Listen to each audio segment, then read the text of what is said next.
যারা সব সময় আস্তাগফিরুল্লাহ পড়ে তাদের রিজিকের কোনো টেনশন হয় না, রিজিক নিয়ে তাদের আর কোনো চিন্তা থাকে না। আল্লাহ নবী নূহ আলাইহিস সালাম যিনি ওনার জাতিগোষ্ঠীকে বলেছিলেন ফাকুলতু আস্তাগফিরু রাব্বাকুম ইন্নাহু কানা গাফফারা, তোমরা বেশি বেশি ইস্তেগফার পড়ো, তিনি ক্ষমাশীল।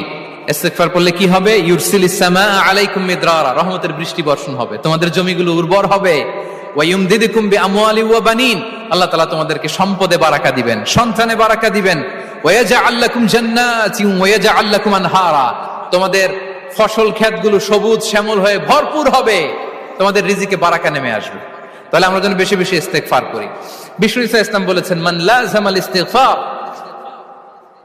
জাআলাল্লাহু লাকুম মিন কুল্লি দিকিন মাখরাজা ওয়া মিন কুল্লি হাম্মিন ফারাজা ওয়া ইয়ারযুকহু মিন হাইসু লা ইয়াহতাসিব, যে সব সময় ইস্তেগফার পড়ে তার কোনো টেনশন থাকে না, তার জীবনে দুশ্চিন্তা আসে না, আর এমন জায়গা থেকে আল্লাহ রিজিকের বন্দোবস্ত করে যেটা সে কল্পনাও করে নাই। সুবহানাল্লাহ বিহামদি। আমরা যেন বেশি বেশি ইস্তেগফার করি। আস্তাগফিরুল্লাহ এটা হচ্ছে ভেরি শর্ট ফর্ম অফ ইস্তেগফার, অথবা পড়তে পারেন আস্তাগফিরুল্লাহ আল্লাযী লা ইলাহা ইল্লা হুয়াল হাইয়ুল কাইয়্যুম ওয়া আতুবু ইলাইহি। সাইয়্যিদুল ইস্তেগফার